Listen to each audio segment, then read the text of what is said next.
Assalamualaikum dan salam sejahtera. Saya Hafiz Omar.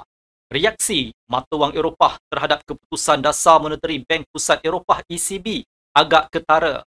Pengawal selia menurunkan kadar faedah utamanya sebanyak 25 mata asas. Kini kadar faedah ditetapkan pada 3.4% untuk operasi pembiayaan semula utama, 3.65% untuk pinjaman margin dan 3.25% untuk deposit. Walau bagaimanapun, fokus utama peserta pasaran adalah ucapan Presiden ECB Christine Lagarde. Beliau memberi isyarat bahawa kemungkinan satu lagi pengurangan pada bulan Disember. Dengan keadaan ini, pedagang semakin yakin bahawa ECB perlu membuat pemotongan kadar faedah yang besar pada mesyuarat seterusnya. Pasaran kini menjangkakan kemungkinan 20% untuk pengurangan kadar setengah mata pada bulan Disember. Keputusan untuk menurunkan kadar dibuat berikutan penurunan mendadak dalam inflasi dan keperluan langkah-langkah untuk menyokong pertumbuhan ekonomi di rantau ini, walaupun terdapat risiko politik seperti kemungkinan kemenangan Trump dalam pilihan raya presiden dan ketegangan di Timur Tengah. Kesannya, ia memberi tekanan kepada euro, membolehkan dolar Amerika Syarikat melanjutkan keuntungan. Dolar juga disokong oleh data jualan runcit Amerika Syarikat yang positif yang meningkat sebanyak 0.4% pada bulan September selepas mencatatkan peningkatan 0.1% pada bulan Ogos. Ini menunjukkan prestasi ekonomi negara yang kukuh serta keadaan inflasi dan pasaran buruh yang seimbang. Sekarang mari kita lihat kalender makroekonomi hari ini. Ia termasuk data jualan runcit UK untuk bulan September. Ahli ekonomi meramalkan penurunan sebanyak 0.4%. Statistik akaun semasa zon euro juga akan dikeluarkan hari ini. Namun laporan ini kurang penting dan tidak mungkin menyokong euro dalam dagangan awal atau membantu ia mengatasi tekanan daripada keputusan dasar ECB semalam. Bagi statistik Amerika Syarikat, pedagang mungkin memberi perhatian kepada data permit bangunan dan permulaan perumahan. Jika angka-angka tersebut selaras dengan anggaran konsensus, pasaran tidak mungkin memberi reaksi terhadap berita tersebut. Selain itu, pegawai Fed Raphael Bostic, Neil Kashkari dan Christopher Waller dijadualkan untuk bercakap hari ini. Mereka berkemungkinan besar akan menandakan keperluan untuk mengekalkan keseimbangan antara inflasi dan keadaan pasaran buruh.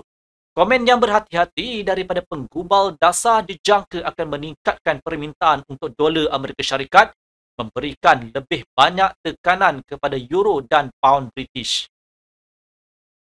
Dari perspektif teknikal, carta 1 jam euro US dollar menunjukkan bahawa false breakout pada 1.0849 akan menghasilkan isyarat penjualan yang kuat lantas menjatuhkan euro sehingga 1.0813.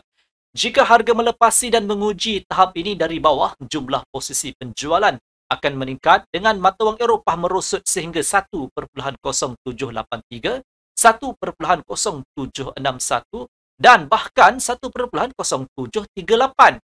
Pada paras 1.0761 dan 1.0738, saya syorkan untuk melakukan pembelian di rebound. Posisi pembelian di 1.0813 dan 1.0783 hanya boleh dipertimbangkan selepas false breakout. Sekiranya terdapat perbezaan MACD selepas mencapai paras terendah satu minggu yang baharu, anda disyorkan untuk membeli euro dengan jangkaan pembetulan kenaikan.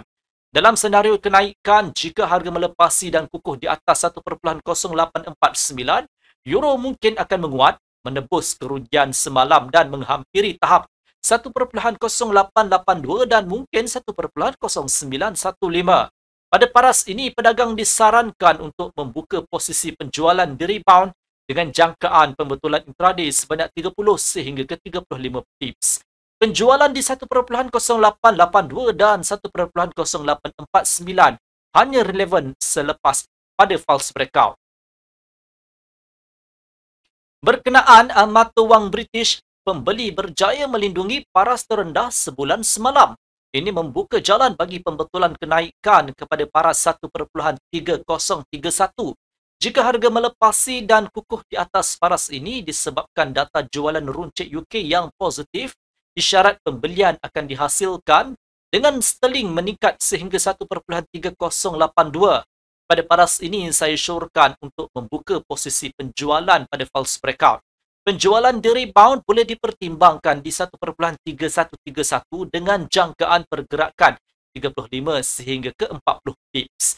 Sekiranya data UK lemah, false breakout di 1.3031 akan menghasilkan isyarat penjualan, lantas menarik pound sterling turun sehingga 1.2976.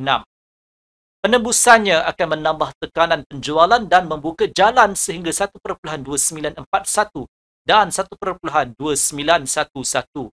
Pada tahap ini, anda disyorkan untuk melakukan pembelian di rebound dengan jangkaan pembetulan intraday sebanyak 25 sehingga ke 30 pips. Pembelian di 1.2941 dan 1.2976 hanya relevan selepas false breakout.